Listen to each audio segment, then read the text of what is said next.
Hey guys, welcome back to my channel. I hope you all are doing well and आप सबका preparation भी जो है अच्छा चल रहा होगा, मैं उम्मीद करता हूँ। तो आप लोग का बहुत सारा कमेंट आया था जो कि मैं कम्युनिटी पे भी एक पोस्ट किया था, तो आप लोगों ने वहाँ पे वोटिंग किया था कि मैं बीएससी और नीट से रिलेटेड ही चीज़ें शेयर करूँ। तो मैं उसी से रिलेटेड ये वीडियो बना रहा हूँ। मैं अपने बीएससी का भी कुछ चीज़ें बताऊंगा और नीट का भी, आप कैसे अच्छे मार्क्स स्कोर कर सकते हो अपनी बीएससी में नीट की तैयारी करने के साथ साथ। अगर आप उसको मैनेज करना चाहते हो कॉलेज को, तो अच्छे से आप कर सकते हो। जैसे कि मेरा फर्स्ट ईयर कंप्लीट हो चुका है और मेरे फर्स्ट ईयर में 2 सेमेस्टर थे, फर्स्ट सेमेस्टर सेकंड सेमेस्टर, और मेरे दोनों के एग्ज़ाम हो चुके हैं। जब फर्स्ट सेमेस्टर का एग्ज़ाम हुआ था तो उसका रिज़ल्ट भी 1 महीने बाद आ जाता है, उससे लेट भी होता है, वो उनके पर डिपेंड करता है कॉलेज का कब आता है कि नहीं। क्योंकि मेरा तो 1 महीने बाद आ चुका था, कभी कभी और लेट हो जाता है।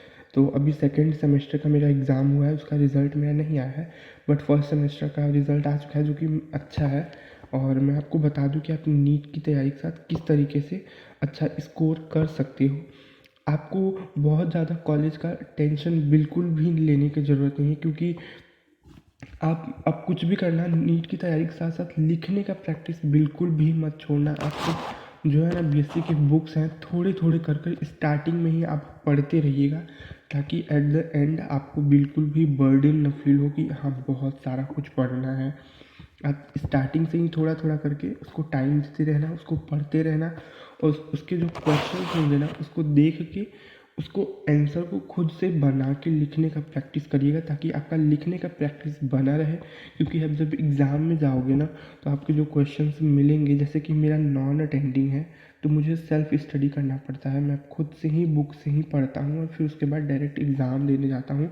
तो फर्स्ट सेमेस्टर के टाइम तो मुझे काफ़ी ज़्यादा नर्वस था कि मैं कैसे, क्योंकि नीट की तैयारी में आप सबको पता है कि ओएमआर फिल करना पड़ता है, उसमें इतना नहीं लिखना पड़ता है जितना कि बीएससी में। बीएससी एक कॉलेज में है तो उसमें आपको एटलीस्ट 1-1.5 पेज तो आंसर लिखना ही होता है एटलीस्ट, अगर आपको अच्छा स्कोर करना है।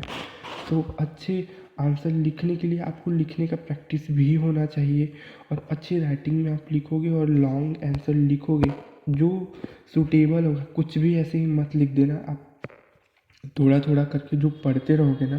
जैसे कि एग्ज़ाम का आपको जब डेट पता चल गया है, मेरा जो है एग्ज़ाम का डेट 1 महीने पहले ही पता चल जाता है, कभी कभी उससे पहले भी मालूम चल जाता है, लेकिन मोस्टली वो अप्रॉक्स 1 महीने पहले ही मालूम चल जाता है। तो मैं क्या करता हूँ, 1 महीने पहले से ही मैं अच्छे से उसको टाइम देने लगता हूँ, अच्छे से पढ़ाई उसके लिए करने लगता हूँ, लिखने भी लगता हूँ जो भी क्वेश्चंस बुक्स में दिए रहते हैं। क्योंकि इसके लिए मुझे इस एग्ज़ाम के लिए ना, बीएससी के लिए कोई भी श्योर सीरीज़ या कोई भी ऐसा वो जो बुक्स होती हैं ना क्वेश्चंस की, जैसे कि हम बोर्ड के लिए सैम्पल पेपर ये सब खरीदते हैं, तो इसके लिए मुझे बीएससी में मुझे ऐसा कुछ भी नहीं मिला है, ना मिलता है इस कॉलेज में। तो मुझे उस जो बुक प्रोवाइड किया गया है ना उस कॉलेज से, मुझे उसी से पढ़ना होता है।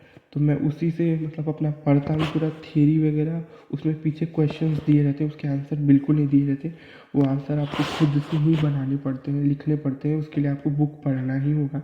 तो अब मैं फिर से कह रहा हूँ, आप स्टार्टिंग से ही अच्छे से पढ़ाई करो, थोड़ा थोड़ा। पूरा टाइम आपको नीट आपका फर्स्ट प्रियोरिटी है तो आपको उस पर ज़्यादा जोर देना है, पूरा फोकस उस पर करना है।